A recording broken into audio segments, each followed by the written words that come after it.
La capital de nuestro país fue sede del mayor evento de confinamiento animal. Confina Paraguay fue el encuentro diseñado para reunir a la comunidad ganadera, brindando una plataforma única donde los productores puedan explorar las últimas tendencias, compartir experiencias y acceder a conocimientos especializados. Uno de los temas expuestos fue el análisis de la ganadería nacional, pasado, presente y perspectivas, que estuvo a cargo del especialista en nutrición bovina, Samuel Chávez.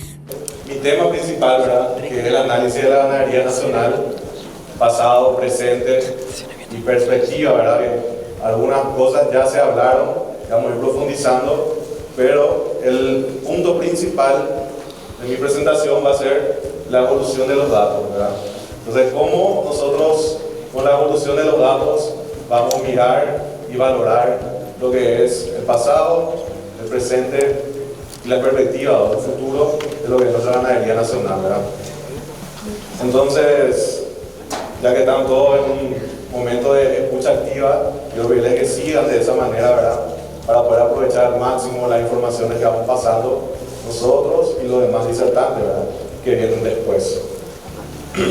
Para valorar y comprender lo que va a venir adelante, que son los datos que vamos a ir pasando, nosotros tenemos que necesariamente hablar de un punto que hoy es llamado el dataísmo. El dataísmo hoy es una corriente científica y también ya una corriente filosófica que habla de que la moneda más valiosa hoy son los datos, ¿verdad? Y para comprender eso vamos a tener que hablar necesariamente, antes de adentrarnos en la ganadería, vamos a tener que hablar de lo que es la evolución de la humanidad, ¿verdad? ¿Por qué vamos a hablar de la evolución de la humanidad?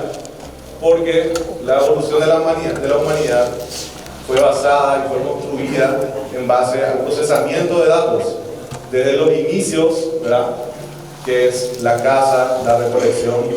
Nosotros fuimos juntando datos, ¿verdad? Inicialmente, como cuenta la historia de la ciencia, la humanidad se fue expandiendo desde África para afuera, ¿verdad?, de manera centrífuga, perdiendo así la conexión entre pueblos. Así se fueron formando culturas, herramientas, idiomas, pero la conexión de datos entre personas se fue acortando, ¿verdad? Entonces, uno de los puntos principales que ayudó a que nosotros podamos manejar mejor eso fue la caza, la recolección, donde nosotros manejamos datos como el Homo sapiens manejaba datos como los patrones migratorios, ¿verdad?, la temporada de colecta, y ahí llegó lo que viene a ser la agricultura. ¿Qué hizo la agricultura? Logró agrupar más lo que son históricamente los procesadores de datos, ¿verdad? Hoy en día tenemos la computadora, el celular, un montón de dispositivos y herramientas, pero históricamente el procesador de datos principal fue el ser humano, ¿verdad?, con la cabeza, con el pensamiento. Entonces la agricultura logró agrupar aún más y disminuir esa fuerza centrífuga y agrupar un poco más a las personas, ¿verdad? ¿Eso que aumentó? La cantidad de informaciones, aumentó también la cantidad de procesadores de informaciones, ¿no? Hay más personas juntas, ¿verdad? Y no solo la cantidad, sino también la calidad y el tipo de procesador. Distintas personas piensan distinto, ¿verdad? Entonces eso lleva a la evolución, llevó a la evolución de la humanidad, logró juntar más, logró agrupar los datos y transferir más, formar nuevos caminos de datos, ¿verdad? El siguiente punto que llegó, ¿verdad? Vamos acá un poco con el cursor. El siguiente punto que llegó fue el comercio, ¿verdad? El comercio, se creó la moneda, se creó la comercialización, otra vez montones de datos, más informaciones que nos llevaron a ubicarnos mejor, a posicionarnos mejor, nuevos caminos, ¿verdad? Ya comunicación entre pueblos, entre culturas para comerciar. ¿Qué cosas, verdad? Productos agrícolas, ¿verdad? Agrícolas, o sea de la caza, sea de la agricultura propia, o sea, animales domésticos, ¿verdad? Entonces, el siguiente punto por el cual pasamos, ¿verdad?, que logró un paso gigantesco a la transferencia de informaciones, fue la escritura. ¿Verdad? Este es un texto, a mí me gusta mucho, un texto célebre del científico Carl Sagan, ¿verdad?, que habla prácticamente de que la escritura es casi mágico, ¿verdad? Porque es una herramienta para transferir información donde vos podés aprender de personas que estaban en otro espacio, en otro tiempo, de tus ancestros, ¿verdad? Personas que existieron hace 1000 años, vos podés adentrarte en su mente mediante la escritura. Entonces, la escritura fue una herramienta importantísima de lo que es la evolución de la humanidad. ¿Por cuál motivo? Otra vez, los datos, ¿verdad? La escritura logró pasar mucha más información, circular mejor los datos, y prácticamente la biblioteca era una base de datos gigante, ¿verdad? Luego de la escritura llegamos a la época más moderna, revolución industrial, informática, donde nosotros mismos, otra vez, en base a datos, logramos crear mejores procesadores de datos y mejores almacenadores de datos, ¿verdad? Entonces, básicamente, desde la caza y la recolección hasta lo que es hoy la evolución de la humanidad fue forjada por el buen manejo de los datos. Sin esto, nuestra evolución no iba a poder ser posible, y lo que nos hace pensar es de por qué sería tan distinto esto, la evolución de la humanidad, con la ganadería, ¿verdad? La ganadería, estamos en la misma situación. En la ganadería hoy los datos son la moneda más valiosa, ¿verdad? Si bien un kilo de carne al frigorífico cuesta $3, ¿verdad? Solamente la exportación estará por los 4.6, 4.8, en la góndola ya por los 7 a $10, ¿verdad? Pero una información puede valer miles de dólares, cientos de miles de dólares, depende de cómo sea manejado y de cómo sea utilizado, ¿verdad? Entonces hoy la base fundamental del dataísmo es que los datos son la moneda más importante. Y hoy estamos en esto, la era de los datos, interconexión, abundancia de datos, y lo que se vuelve difícil en nuestra temporada ya no es conseguir información. La información está por todos lados, donde miremos hoy, en el celular, tenés GPT, tenés Google, tenés todo lo que quieras para acceder a la información. Hoy lo difícil es seleccionar la información que vamos a usar, ¿cierto? Entonces, pasando eso, ¿verdad? Concluyendo eso, la importancia de los datos, vamos a pasar a lo que es ya la selección de eso, la selección de los datos. ¿Cómo seleccionar esto, verdad? Y nosotros estamos mirando mucho, que se habla mucho, más en nuestro rubro se habla mucho de lo que es producción y muy poco de lo que es productividad. O cuando se habla de productividad, se habla de una productividad, diría yo, a media, ¿verdad? Donde nosotros tenemos que ponernos a pensar el siguiente punto. Esto es un escenario de cría. ¿Quién la cría? ¿Qué estamos produciendo en la cría? ¿Verdad? ¿Qué estamos produciendo en la cría? En la cría estamos produciendo sencillamente, ¿verdad?, kilos de terneros destetados y kilos de hacienda que forman la hacienda de cría, puede ser vacas, toros, que van para frigoríficos. O sea, nosotros estamos produciendo kilos, ¿verdad? Entonces, dentro de eso, nosotros tenemos un escenario, acá, vamos acá, está acá. El escenario donde tenemos generalmente un número de vacas servidas y un número de terneros, donde nosotros decimos, en este caso el 60% corresponde al 60% del círculo y el de abajo corresponde al 70%.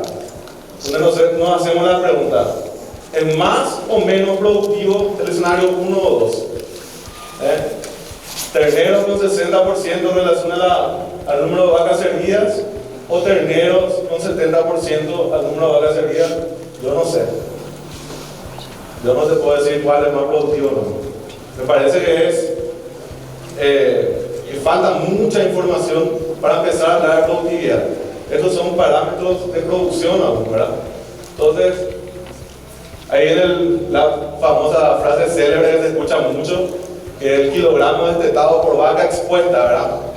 Donde habla que él está midiendo la eficiencia en base a una fórmula donde él calcula los kilos que él está destetando en relación al número de vacas expuestas. Eso no es suficiente para hablar de eficiencia. Él otra vez no te está diciendo nada. No te está diciendo nada más que cuánto está destetando por número de vacas servidas. Está correcto, el número de kilos detectados por vaca servida está bien. Hasta ahí yo, eficiencia yo no sé todavía. Entonces, ahí vamos a hacernos algunas preguntas. ¿Y las vacas que no fueron expuestas? ¿Eso nos entra en nuestro sistema de cría? ¿O vamos a hacer la medición solamente por vacas expuestas? Por vacas expuestas queda más fácil, pero no es la cuenta cierta. La cuenta cierta tenemos que medir en relación a todo nuestro acto de cría.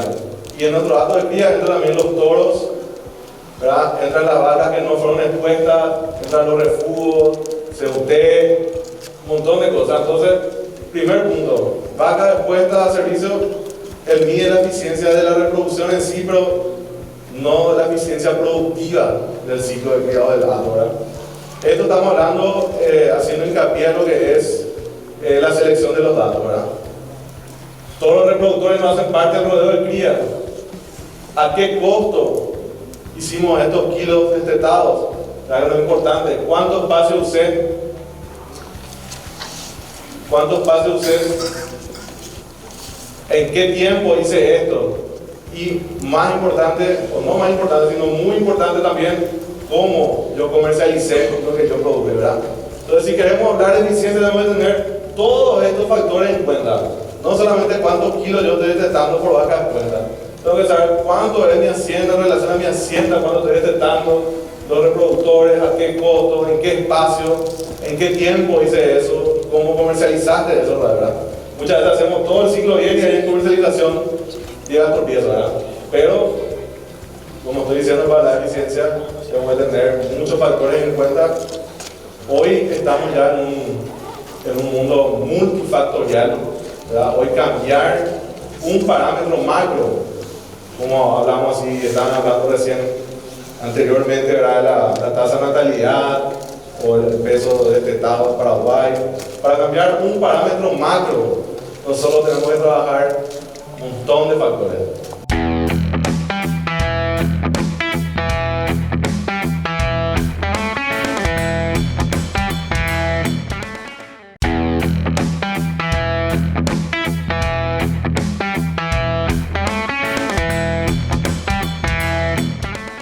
El especialista en nutrición bovina que expuso en Confina Paraguay remarcó que la eficiencia productiva en la etapa de cría pasa por varias etapas. El trabajo debe ser multifactorial. En ese contexto, mencionó que un plan nutricional para la cría es fundamental para mejorar los números de preñez y destete dentro de la producción pecuaria. El trabajo debe ser multifactorial. Hoy estamos obligados a trabajar de esa manera. Y para eso me voy a analizar varios puntos, que es lo que estoy hablando, ¿verdad? Acá muestro un ejemplo más, ¿verdad? De un escenario, un parámetro que se mide mucho, que es el porcentaje de preñez. Entonces tenemos un escenario 1, 2 y 3, con preñez 79, 78 y 84. Esta es una fórmula de eficiencia que hice en base a los datos que tenía de un establecimiento. No es algo que está escrito, que existe, es una fórmula que la lógica te lleva a eso, ¿verdad? Entonces nosotros tenemos porcentaje de preñez, tenemos nuestro peso al destete, 230, 220 y 180, y tenemos acá muy importante que hablé hace rato, la comercialización, ¿verdad? Puede ser que haya producido un ternero de 230 kilos y otro de 220, pero si comercializaste mejor o capaz hiciste a un costo menor de producción, ¿verdad? Por eso estamos hablando de multifactorial. Nosotros tenemos un retorno más alto. En este escenario 2, por más que haya sido más liviano. Pero acá tenemos otro factor, que es cuánto detectamos por el acto que tengo en mi hacienda, que incluye las vacas refugio, los toros reproductores, todo eso. Nosotros tenemos que el escenario 2 es menor que el 158. Acá tenemos que elegir cuál para nosotros es más eficiente, ¿verdad? Si bien acá ya está la respuesta al lado, ¿verdad? Pero hay que tener muchos factores en cuenta, entre ellos también el área que utilizamos. Yo hice 3.7% de retorno por kilo destetado y eso trabajé en 2.967 hectáreas, ¿verdad? Entonces, si nosotros dividimos, ¿verdad?, nuestro retorno y los kilos destetados por la hectárea que utilizamos, nosotros nos va a dar allá un índice de eficiencia, ¿verdad? ¿Qué tan eficiente estamos siendo? Entonces, esa es una forma de armar vos tus propios parámetros productivos en el campo. ¿Qué tenés que tener en cuenta lo que voy diciendo, ¿verdad? Multifactorial. Para medir eficiencia multifactorial. Entonces, pasando un poco al siguiente escenario, ya un poco de pasado y presente de nuestra ganadería. Ya estaban hablando anteriormente, ¿verdad? El presidente del NASA, el doctor José Carlos. ¿Cómo está nuestra ganadería? ¿Cómo estaba y cómo está hoy? Primer punto. Nosotros, en cuanto, lo más interesante allá, que son los porcentajes, en cuanto a lo que es la relación ternero-vaca, que vendría a ser porcentaje de parición, prácticamente, ¿verdad? Vendría a ser terneros que nacieron bien en relación a las vacas. Nosotros de 2010 a 2023 hemos crecido, pero miremos que a partir de 2014 a 2023 no hemos crecido suficiente, o prácticamente nos hemos estancado ahí, en cuanto a la cría, en cuanto a terneros por vacas que tenemos en el hato, ¿verdad? Entonces, y si miramos el porcentaje de destete, que es más asustador aún, miramos que de 2010 hemos mejorado, pero de 2014 para adelante estamos ahí remando entre el 36 al 37% nuestro porcentaje de destete. Y en 2023, ¿por qué está tan bajo? Pasamos la sequía 2020, 2021 y probablemente muchos establecimientos no recategorizaron a tiempo lo que son los terneros y quedaron como terneros por más tiempo. Por eso que tenemos un porcentaje de aparición de 53 y uno de 32, ¿verdad? ¿Por qué pasa eso? O sea, ¿por qué el ternero quedó más de lo que tenía que quedar? Faltó un plan nutricional en ese momento, ¿verdad? Que fue para la cría. Entonces, nosotros vamos a dejar eso ahí como picando, ¿verdad? Lo que es, faltó un plan nutricional para la cría. Los números, el doctor José Carlos se adelantó, pero acá estoy mostrando ya con los números de que lo que estaba diciendo es cierto, ¿verdad? Estos son datos oficiales, ¿verdad? De Senatsa. Y si nosotros vamos a pasar a uno más y luego vuelvo ahí. Si nosotros miramos los kilogramos que estamos faenando, ¿verdad? En promedio por cabeza, nosotros no hemos tenido un crecimiento general, pero sí hemos tenido un crecimiento en machos. Ya volver ahí. Estos son los kilogramos faenados en machos. Estamos en 260 kilos, anteriormente estábamos en 240. Entonces, ¿qué significa? Nosotros faenamos mucho más kilos, pero hemos crecido en los machos, ¿verdad? El macho se desarrolló mejor. En cuanto a los índices de cría, nosotros estamos nos manteniendo, ¿verdad? Entonces, ¿qué es lo que está faltando? Falta, la ruta del macho parece que está más claro que la ruta de la hembra, ¿verdad? Nutricionalmente hablando, porque en reproducción y genética estamos bien. ¿Qué está faltando?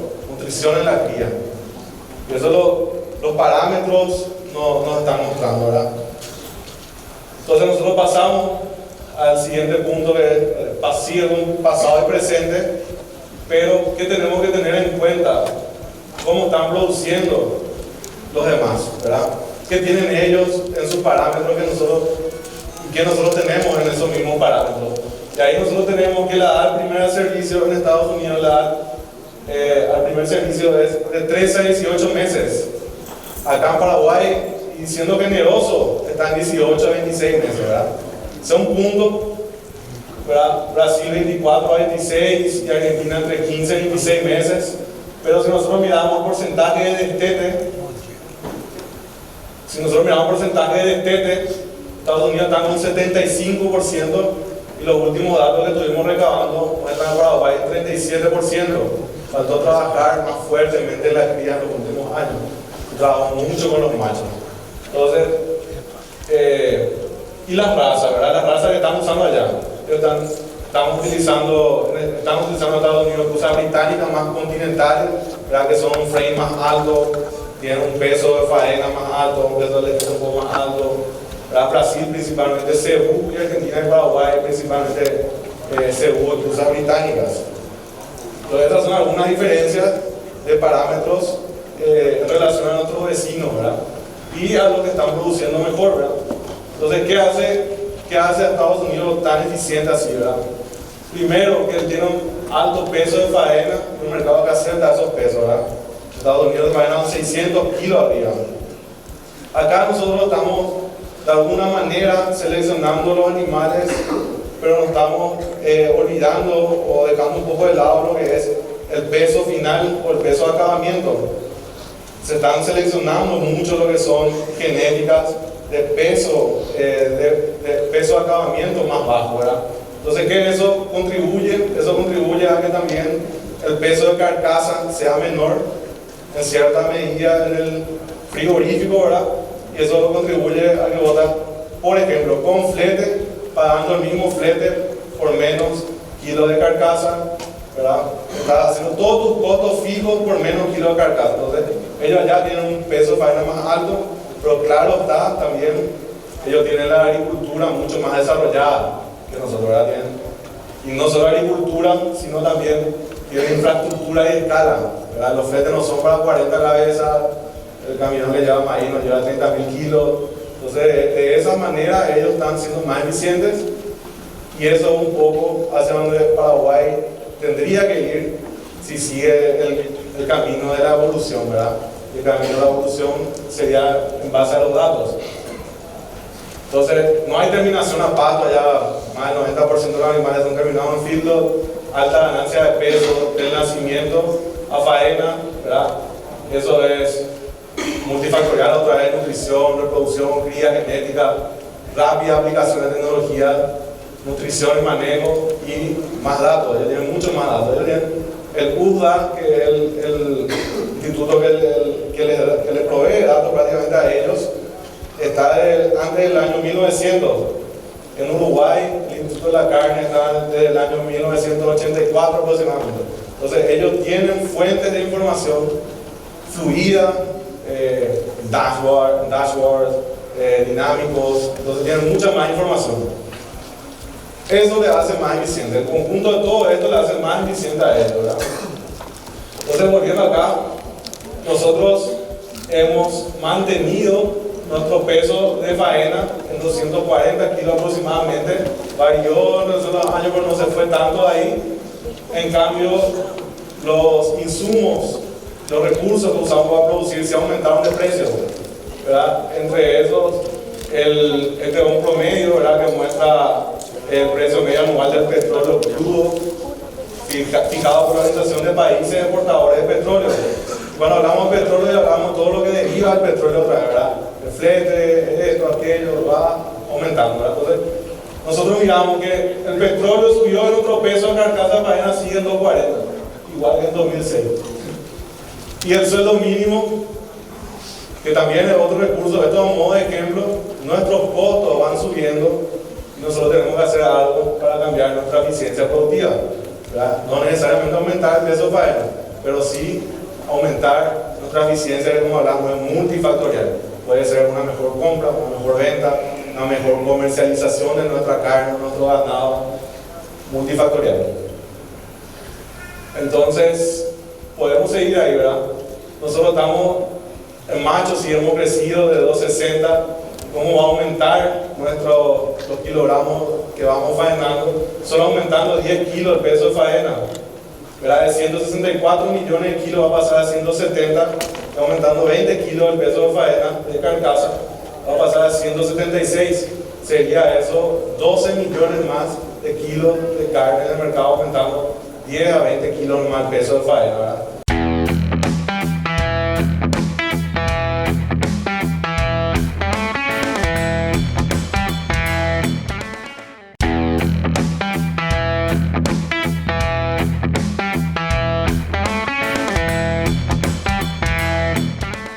Con el avance de la agricultura aumenta la suplementación, afirmó Samuel Chávez durante su disertación en Confina Paraguay. Aunque actualmente la ganadería nacional se centra en un frame moderado o estatura mediana a fin de terminar lo más rápido posible el animal y entregarlo a la industria frigorífica. Hoy, Con los alimentos disponibles y con la integración agrícola ganadera, en el futuro se debería trabajar con animales de carcasa más grande, mirando hacia una mayor productividad.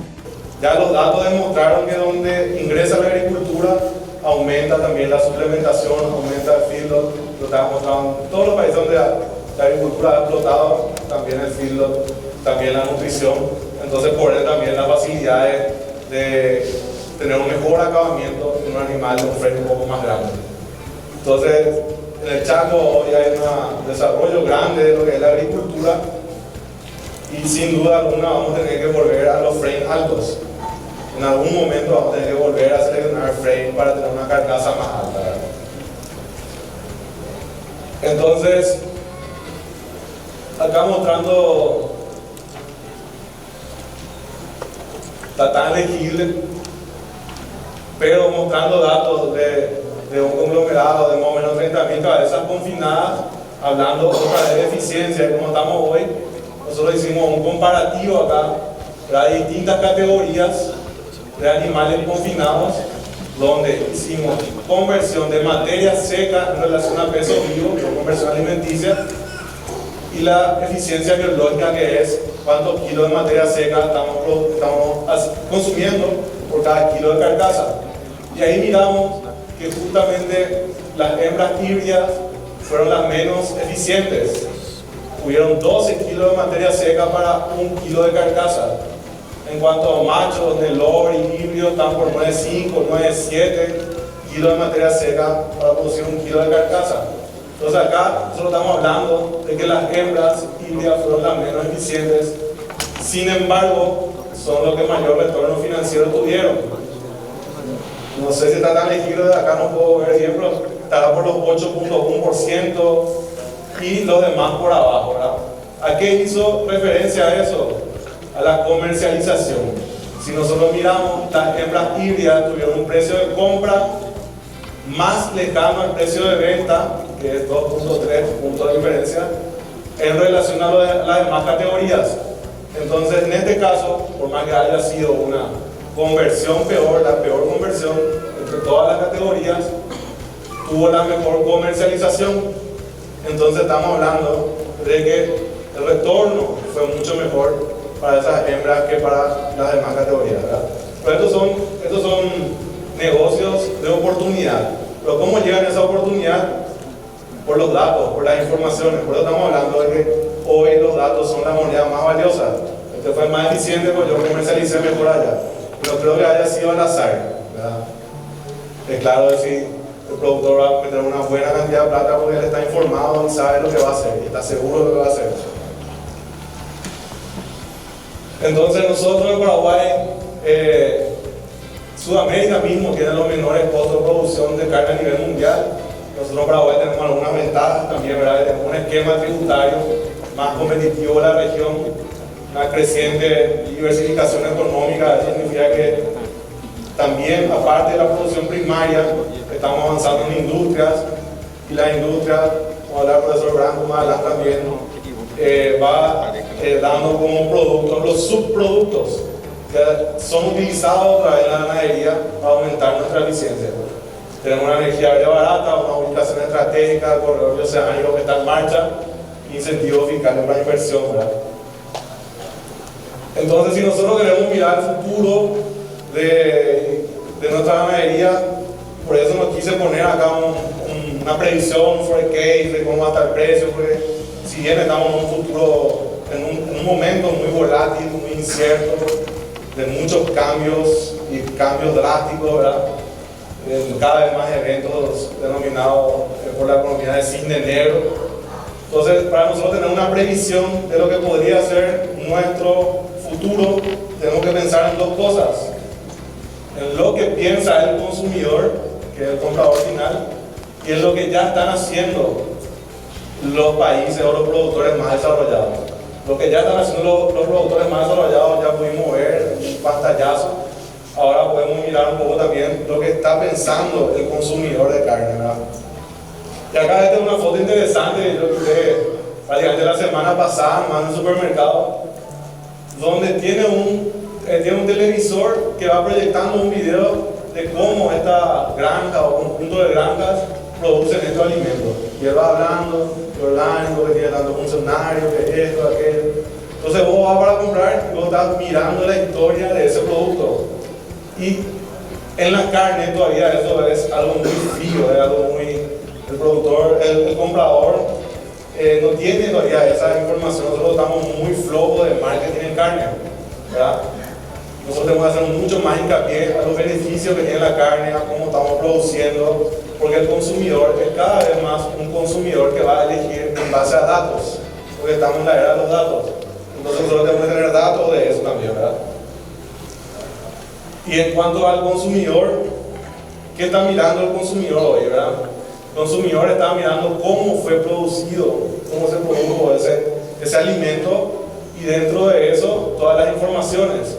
Y tenemos también lo que son las proteínas alternativas, ¿verdad? Que son, de cierto modo, también a tener en cuenta una forma de competencia para nuestro rubro.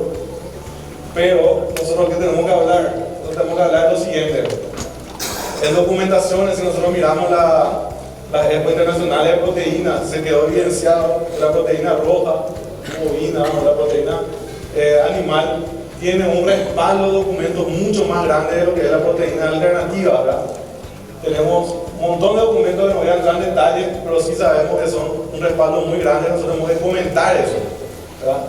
El respaldo que tiene. Segundo punto, Paraguay produce carne con más del 40% de su territorio nacional cubierto por bosques, una cobertura forestal, datos oficiales, ¿verdad? También del Infona, siendo que hay países con 1% de cobertura, un montón de países con 1% de cobertura. Nosotros estamos con 40, que eso tenemos que transmitir, ¿verdad? También Paraguay también es un país con balance de carbono positivo, o sea que él absorbe más carbono de lo que libera. Entonces esas son las informaciones que nosotros tenemos que ir pasando. El 75% de los animales son faenados de pasto. En promedio, los animales de fildo entran con 170 a 180 kilos aproximadamente de carcasa. Y el 8%, si hacemos la cuenta, entonces el 8% nomás de toda la carne paraguaya hoy es producida en base a concentrados. ¿Por qué? Porque ya entra a feedlot con 180 kilos de carcasa. Él produce lo que falta nomás allá. Y el resto va a pasto. El 92% es producido a pasto. Eso nosotros tenemos que mostrar hoy al consumidor. Y bueno, van a venir muchas nuevas tecnologías y van a venir rápido, ¿verdad? Pues la tecnología crece más rápido, crece exponencialmente, y nosotros tenemos que estar preparados. Y para prepararnos para esto, lo primero que tenemos que hacer es juntar informaciones para poder utilizar de la mejor manera nuestras tecnologías y poder de manera multifactorial mejorar nuestra productividad, ya sea comercio, producción, reproducción, nutrición.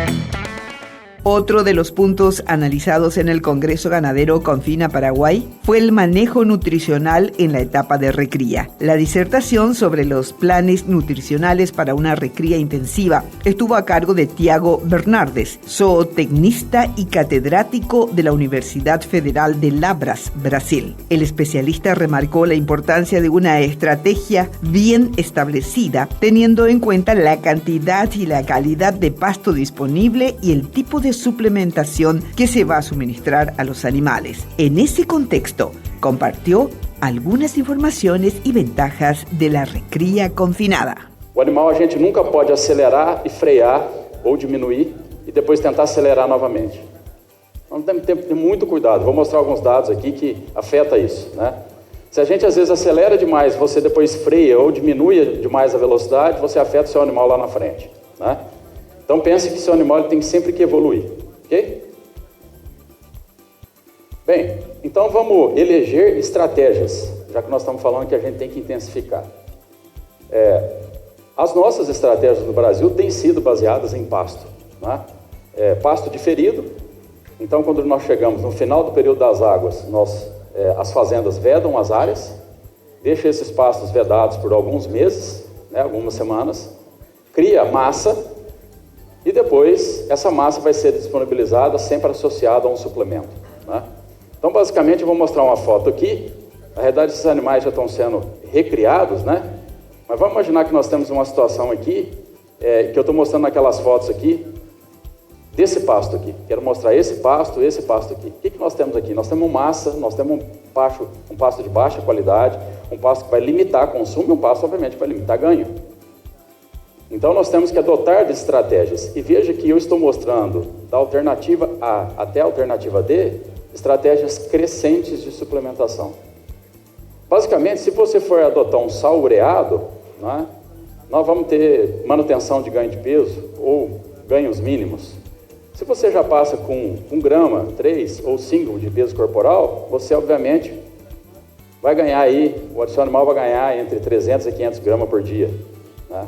Essa é a média, vamos dizer. E qual que é a estratégia? A estratégia ali é você fornecer o nutriente para o animal aumentar o consumo do pasto. Tá?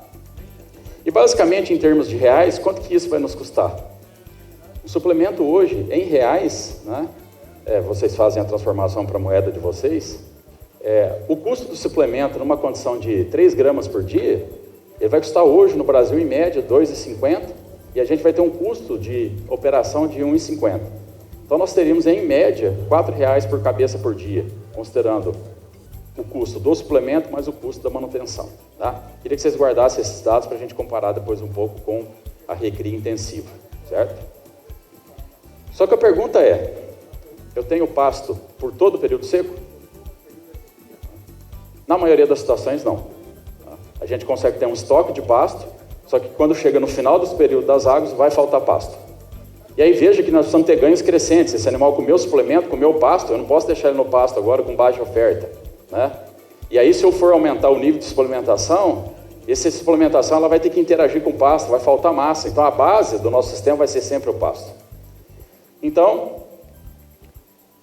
e além disso, nós temos que pensar outra coisa, não só naquele momento está faltando pasto, nós temos que pensar que quando o período das águas retornar, nós precisamos ter pasto. Porque nesse momento não vale a pena, possivelmente, você confinar esses animais. E é período das águas, você está fazendo recria intensivo. Então, seu pasto precisa estar recuperado. Então, dentro desse cenário, a alternativa que nós temos é fazer recria confinada.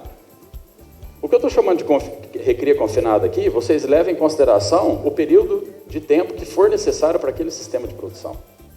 Lá no Brasil, nós começamos com o hábito agora dizendo assim, olha, se o animal fica só 60 dias no coxo, isso se chama sequestro. Se o animal fica 100 dias no coxo, isso se chama recria confinada. A gente, às vezes, começa a criar nomenclaturas, né? Eu aqui gostaria de usar uma nomenclatura só. Nós vamos recriar o animal no coxo e o tempo de recria é a cargo do sistema de produção. Tá? Não vamos definir períodos, porque cada estratégia vai ter, cada fazenda, cada operação vai ter a sua estratégia, certo? Bom, quais são as vantagens da gente recriar? Primeiro, que eu acho mais importante, por isso que ele foi elencado dessa forma, ele auxilia no manejo do pasto. Então nós vamos tirar esse animal no momento em que está faltando pasto e vamos conseguir recuperar esse pasto no período das águas. Por quê? Porque lá no pasto, lá no período das águas, nós vamos ter massa suficiente novamente, com o pasto recuperado, nós vamos ter associado a um suplemento para manter o crescimento desse animal. Ok? Outro ponto é que aumenta a taxa de desfrute. Taxa de desfrute é considerada o que a gente chama de KPI, né? Que vem do inglês, Key Performance Indicator. Ou seja, é um aspecto-chave de como vai a economia da fazenda. Então, a intenção, se você está querendo aumentar a taxa de desfrute, ou seja, você quer manter a sua propriedade com saúde econômica, taxa de desfrute precisa ser calculado e a recria te ajuda nisso. A recria intensiva te ajuda nisso. Você pode usar, às vezes, as suas instalações e equipamentos e às vezes até de insumos que estão parados. Porque às vezes você tem uma estrutura que faz terminação, né? E às vezes aquele momento a terminação não está acontecendo na tua fazenda. Tem várias situações em que a gente vê no Brasil, eu mesmo já atendi sistemas igual esse, que o confinamento a gente fala assim, o confinamento está vazio.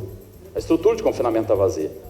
Só que pensa que aquele confinamento ele vai ter um custo fixo para você. Aquelas instalações têm custo fixo, o vagão tem custo fixo. Às vezes teve sobra de insumos do último confinamento que você teve, e aí você pode aproveitar aquilo de repente confinando a recria. Tá? Você tem a oportunidade de aumentar o número de animais em terminação. Tem algumas fazendas no Brasil com esse tipo de estratégia, né? Ou seja, lá na frente eu preciso ter X animais, só no pasto eu não consigo isso, mas se eu recrio e acelero, né? Ou seja, aumento a taxa de desfrute, aumento o número de animais, aumento minha taxa de lotação, eu consigo terminar mais animais, né? No coxo, nós conseguimos ter controle do consumo, coisa que nós não fazemos muito no pasto. A gente consegue ter controle no pasto do consumo de suplemento. A gente não tem controle do consumo do pasto. No coxo, a gente consegue, basicamente, formular uma dieta para o animal e predizer qual que vai ser o ganho durante aquele período de tempo, né? Outra coisa é que nós também condicionamos o animal para o futuro. Um pouco também do que o professor Matheus falou. O animal não só na barriga da vaca, ele recebe mensagens metabólicas, mas ao longo da sua vida, do seu crescimento, ele também vai receber mensagens metabólicas. E quando ele recebe essa mensagem metabólica na recria, se ele tiver uma condição ideal, ele expressa isso também no confinamento, tá? E eu coloquei ali que a gente tem uma chance de ajustar o frame do animal. O frame, ele é determinado basicamente pela genética, pela raça, né? Mas a nutrição tem um papelzinho também no frame. Eu vou falar um pouquinho mais de frame na frente, vocês vão entender por que o frame é importante, porque frame está relacionado com o peso de carcaça, e no final das contas o peso de carcaça é o que a gente leva lá da hora que o frigorífico entrega os cheques para a gente, né? Então essas são as vantagens da recria confinada. Bem, e aí eu queria dedicar aqui 3 slides para falar o seguinte: qual é o animal que nós vamos recriar? Porque a gente tem que entender essa fase, né? Por que essa fase é uma fase pouco delicada? Porque o animal, ele tinha a companhia da mãe, e o alimento dele era pasto e leite. Quando nós desmamamos esse animal, levamos ele para o pasto, nós levamos ele numa condição de estresse. Ou às vezes você pode até tirar esse bezerro da mãe, e tem alguns sistemas agora que estão intensificando pelo período total da recria, né? Então esse é um animal que vai sofrer estresse e é um animal que precisa o quê? Crescer, né? Se a gente olhar esse gráfico aqui, ele é um gráfico aí publicado na década de 80, aliás, há 44 anos atrás. Os 3 gráficos que eu vou seguir do mesmo trabalho. Um trabalho clássico que nos mostra aí sobre o crescimento animal. Mas se a gente for ver ali a fase em que ocorre a inflexão, que é essa fase aqui, é justamente a fase da recria. Então, o que nós precisamos fazer com esse animal? Nós precisamos fazer esse animal crescer. E por que é importante, eu coloquei aquela segunda pergunta lá, a gente entender isso para a recria confinada? Porque nós precisamos controlar o nível energético que esse animal vai comer. Porque lá no pasto ele já vai estar limitado energeticamente falando. Agora, no coxo, você precisa ter cuidado com o plano nutricional que você vai fazer. Então, por isso que nós vamos fazer o animal o quê? Crescer, né? E veja que quando nós aceleramos isso, veja que, eu coloquei, há uma hierarquia de formação de tecidos no animal. Então, o animal começa lá com tecidos neurais, ósseos, musculares e depois gordura.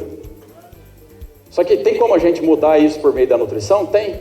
A gente pode acelerar esse animal. E se nós aceleramos esse animal, a gente naturalmente não vai conseguir fazer isso aqui, essa curva natural com que a formação dos tecidos acontece. Vamos ver aqui o laser. Isso. Essa é uma condição natural. Então, se nós acelerarmos demais, nós vamos chegar na fase 4 aqui, que é a fase dele ganhar gordura, ainda quando ele não tem carcaça. Tá? E aí o que acontece? Acontece isso aqui. Vamos usar esse gráfico aqui como exemplo. Obviamente nós temos ali o peso que nós estamos vendo, 800, 900 quilos ali, são raças europeias, não é muito comum para a gente, principalmente no Brasil, para o zebu. Mas aqui nós temos o peso do animal com a concentração de gordura na carcaça. Tá? Perceba, a primeira identificação que nós temos ali nós temos fêmeas e machos. Ali tem fêmea e macho de frame baixo e fêmea e macho de frame mais alto. Essas comparações. Mas perceba que tem uma coisa comum naquele gráfico, que todas as vezes que o animal acumula 34% de gordura na carcaça, o crescimento muda. Está vendo ali aquela mudança que tem na curva? Então o que acontece? Se você acelera o seu animal numa determinada época, vamos pegar aqui um novilho com frame baixo e um novilho circulado lá em vermelho com frame um pouco mais alto, vamos fazer a comparação dos dois. Talvez aquele novilho que você estava recriando, ele tinha a chance de ser esse novilho aqui, ou da ponta aqui, tá? Ele tinha a chance de ser esse novilho aqui, mas você fez isso aqui com ele. E se você fez isso aqui com ele, obviamente, quando ele for para o confinamento, a carcaça dele vai pesar menos. Ok? Então é importante nós entendermos qual é o animal.